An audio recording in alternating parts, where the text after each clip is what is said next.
ओम श्री परमात्मने नमः। चौथा अध्याय। इसके उपरांत श्री कृष्ण महाराज बोले, हे अर्जुन, मैंने इस अविनाशी योग को कल्प के आदि में सूर्य के प्रति कहा था और सूर्य ने अपने पुत्र मनु के प्रति कहा और मनु ने अपने पुत्र राजा इक्ष्वाकु के प्रति कहा। इस प्रकार परंपरा से प्राप्त हुए इस योग को राजर्षियों ने जाना, परंतु हे अर्जुन, वह योग बहुत काल से इस पृथ्वी लोक में लोप हो गया था। वही यह पुरातन योग अब मैंने तेरे लिए वर्णन किया है, क्योंकि तू मेरा भक्त और प्रिय सखा है, इसलिए तथा यह योग बहुत उत्तम और रहस्य अर्थात अति मर्म का विषय है।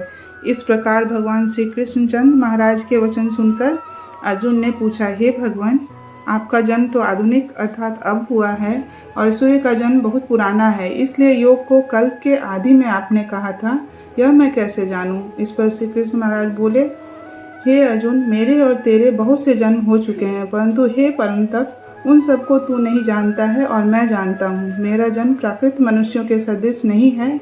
मैं अविनाशी स्वरूप अजन्मा होने पर भी तथा सब भूत प्राणियों का ईश्वर होने पर भी अपनी प्रकृति को अधीन करके योग माया से प्रकट होता हूँ।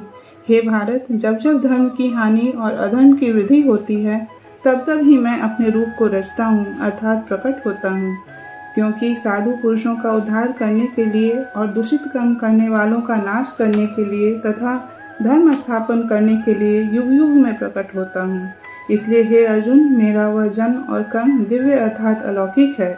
इस प्रकार जो पुरुष तत्व से जानता है, वह शरीर को त्याग कर फिर जन्म को प्राप्त नहीं होता है, किंतु मुझे ही प्राप्त होता है।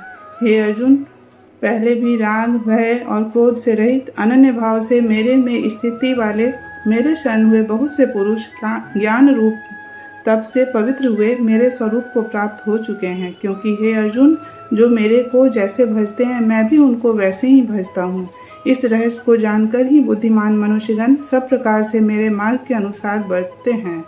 जो मेरे को तत्व से नहीं जानते हैं, वे पुरुष इस मनुष्य लोक में कर्मों के फल को चाहते हुए देवताओं को पूजते हैं और उनके कर्मों से उत्पन्न हुई सिद्धि भी शीघ्र ही होती है, परंतु उनको मेरी प्राप्ति नहीं होती। इसलिए तू मेरे को ही सब प्रकार से भज। हे अर्जुन, गुण और कर्मों के विभाग से ब्राह्मण, क्षत्रिय, वैश्य और शूद्र मेरे द्वारा रचे गए हैं। उनके कर्ता को भी मुझ अविनाशी परमेश्वर को तू अकर्ता ही जान, क्योंकि कर्मों के फल में मेरी स्पृहा नहीं है, इसलिए मेरे को कर्म लिपायमान नहीं करते। इस प्रकार जो मेरे को तत्व से जानता है, वह भी कर्मों से नहीं बंधता है, तथा पहले होने वाले मुमुक्षु पुरुषों द्वारा भी इस प्रकार जानकर ही कर्म किया गया है। इससे तू भी पूर्वजों द्वारा सदा से किए हुए कर्म को ही कर। परंतु कर्म क्या है और अकर्म क्या है, ऐसे इस विषय में बुद्धिमान पुरुष भी मोहित हैं। इसलिए मैं वह कर्म अर्थात कर्मों का तत्व तेरे लिए अच्छी प्रकार कहूँगा कि जिसको जानकर तू अशुभ अर्थात संसार बंधन से छूट जाएगा। कर्म का स्वरूप भी जानना चाहिए और अकर्म का स्वरूप भी जानना चाहिए तथा निषिद्ध कर्म का स्वरूप भी जानना चाहिए, क्योंकि कर्म की गति गहन है। जो पुरुष कर्म में अर्थात अहंकार रहित की हुई संपूर्ण चेष्टाओं में अकर्म अर्थात वास्तव में उनका न होना पना देखे, और जो पुरुष अकर्म में अर्थात अज्ञानी पुरुष द्वारा किए हुए संपूर्ण क्रियाओं के त्याग में भी कर्म को अर्थात त्याग रूप क्रिया को देखे, वह पुरुष मनुष्यों में बुद्धिमान है और वह योगी संपूर्ण कर्मों का करने वाला है। हे अर्जुन, जिसके संपूर्ण कार्य कामना और संकल्प से रहित हैं, ऐसे उस ज्ञान रूप अग्नि द्वारा भस्म हुए कर्मों वाले पुरुष को ज्ञानी जन भी पंडित कहते हैं।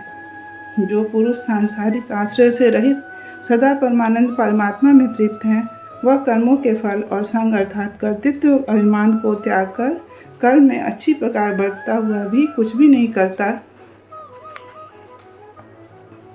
जीत लिया है अंतःकरण और शरीर जिसने तथा त्याग दी है संपूर्ण भोगों की सामग्री जिसने, ऐसी आशा रहित पुरुष केवल शरीर संबंधी कर्म को करता हुआ भी पाप को नहीं प्राप्त होता है।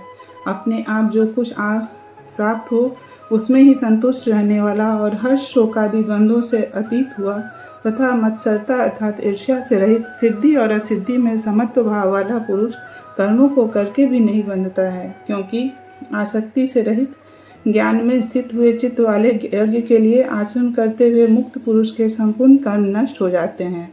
उन यज्ञ के लिए आचरण करने वाले पुरुषों में से कोई भी तो इस भाव से यज्ञ करते हैं कि अर्पण अर्थात श्रुवादिक भी ब्रह्म है और हवि अर्थात हवन करने योग्य द्रव्य भी ब्रह्म है, और ब्रह्म रूप अग्नि में ब्रह्म रूप कर्ता के द्वारा जो हवन किया गया है वह भी ब्रह्म ही है। इसलिए ब्रह्म रूप कर्म में समाधिस्थ हुए उस पुरुष द्वारा जो प्राप्त होने योग्य है वह भी ब्रह्म ही है। और दूसरे योगी जन देवताओं के पूजन रूप यज्ञ को ही अच्छी प्रकार उपासते हैं अर्थात करते हैं, और दूसरे ज्ञानी जन परब्रह्म परमात्मा रूप अग्नि में यज्ञ के द्वारा ही यज्ञ को हवन करते हैं। अन्य योगी जन श्रोत्रादि सब इंद्रियों को संयम अर्थात स्वाधीनता रूप अग्नि में हवन करते हैं, अर्थात इंद्रियों को विषयों से रोककर अपने वश में कर लेते हैं। और दूसरे योगी लोग शब्दादिक विषयों को इंद्रिय रूप अग्नि में हवन करते हैं, अर्थात राग द्वेष रहित इंद्रियों द्वारा विषयों को ग्रहण करते हुए भी भस्म रूप करते हैं। दूसरे योगी जन संपूर्ण इंद्रियों की चेष्टाओं को तथा प्राणों के व्यापार को ज्ञान से प्रकाशित हुई परमात्मा में स्थिति रूप योगाग्नि में हवन करते हैं।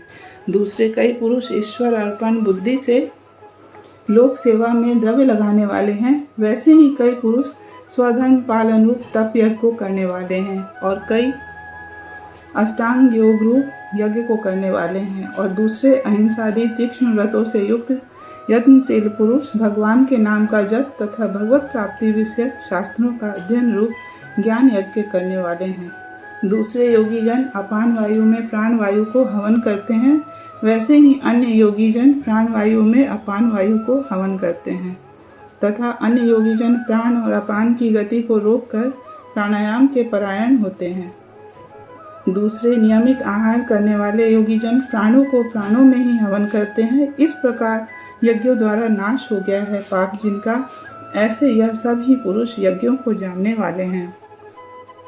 हे कुरुश्रेष्ठ अर्जुन, यज्ञों के परिणाम रूप ज्ञानामृत को भोगने वाले योगी जन सनातन परब्रह्म परमात्मा को प्राप्त होते हैं, और यज्ञ रहित पुरुष को यह मनुष्य लोक भी सुखदायक नहीं है, फिर परलोक कैसे सुखदायक होगा। ऐसे बहुत प्रकार के यज्ञ वेद की वाणी में विस्तार किए गए हैं। उन सब को शरीर मन और इंद्रियों की क्रिया द्वारा ही उत्पन्न होने वाले जान। इस प्रकार तत्व से जानकर निष्काम कर्म योग द्वारा संसार बंधन से मुक्त हो जाएगा। हे अर्जुन, सांसारिक वस्तुओं से सिद्ध होने वाले यज्ञ से ज्ञान रूप यज्ञ सब प्रकार श्रेष्ठ है, क्योंकि हे पार्थ, संपूर्ण यावन मात्र कर्म ज्ञान में श्रेष्ठ होते हैं, अर्थात ज्ञान उनकी पराकाष्ठा है। इसलिए तत्व को जानने वाले ज्ञानी पुरुषों से भली प्रकार दंडवत प्रणाम तथा सेवा और निष्कपट भाव से किए हुए प्रश्न द्वारा उस ज्ञान को जान। वे मर्म को जानने वाले ज्ञानी जन तुझे उस ज्ञान का उपदेश करेंगे कि जिसको जानकर तू फिर इस प्रकार मोह को प्राप्त नहीं होगा।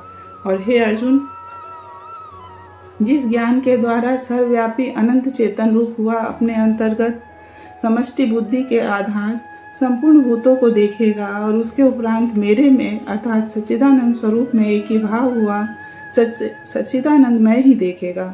यदि तू सब पापियों से भी अधिक पाप करने वाला है तो भी ज्ञान रूप नौका द्वारा निसंदेह संपूर्ण पापों को अच्छी तरह तर जाएगा।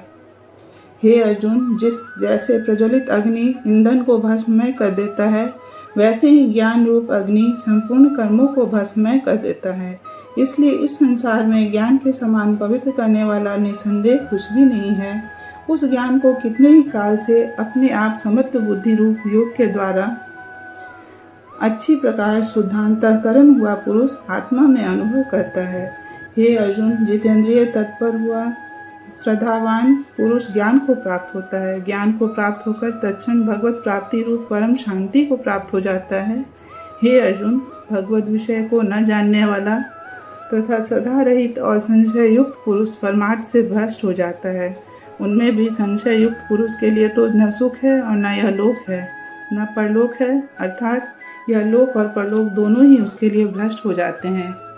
हे धनंजय, समत्व बुद्धि रूप योग द्वारा भगवत दर्पण कर दिए गए संपूर्ण कर्म जिसने और ज्ञान द्वारा नष्ट हो गए हैं सब संशय जिसके, ऐसे परमात्मा परायण पुरुष को कर्म नहीं बांधते हैं।